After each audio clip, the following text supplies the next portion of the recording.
শুনে নাও বেতাকাবাসী। আন আবি হুরায়রা রাদিয়াল্লাহু আনহু ইয়াকুল, আবু হুরায়রা রাদিয়াল্লাহু আনহু থেকে বর্ণিত, তিনি বলেন, ক্বালা রাসূলুল্লাহ সাল্লাল্লাহু আলাইহি ওয়াসাল্লাম ক্বাল, রাসূল সাল্লাল্লাহু আলাইহি ওয়াসাল্লাম বলেছেন, কুল্লু আমালি ইবনে আদম লাহু ইল্লা সিয়াম, যত আমল আছে বনি আদমের সব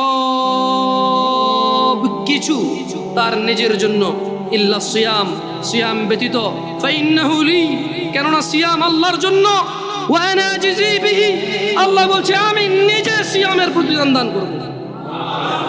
তোমার সালাত, তোমার যাকাত, তোমার হজ, তোমার সাদাকা, আল্লাহ সুবহানাহু ওয়া তাআলা বলছে কুল্লু আমালি ইবনে আদম লাহু, সব ভালো কাজ বনি আদমের তার জন্য, ইল্লা সিয়াম, রোজা ছাড়া, ফাইন্নাহু লি, আল্লাহ বলছে যে রোজা হচ্ছে আল্লাহর জন্য, ওয়া আনা আজজি বিহি, এবং আমি মানে আল্লাহ নিজে রোজার প্রতিদান দান করবে, কেউ দিতে পারবে না।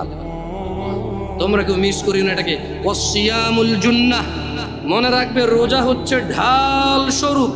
ওয়া ইযা কানা ইয়াউমু সাওমি আহাদিকুম ফালা ইয়ারফুস ওয়ালা ইয়াসখাব, সিয়াম পালনের দিন তোমাদের কেউ যেন অশ্লীলতায় লিপ্ত না হয় এবং ঝগড়া বিবাদ না করে।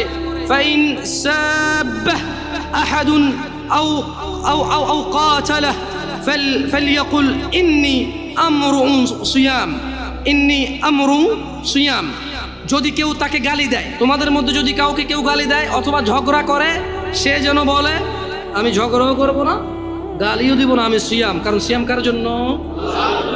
সব আমল কার জন্য? সব আমল কার জন্য?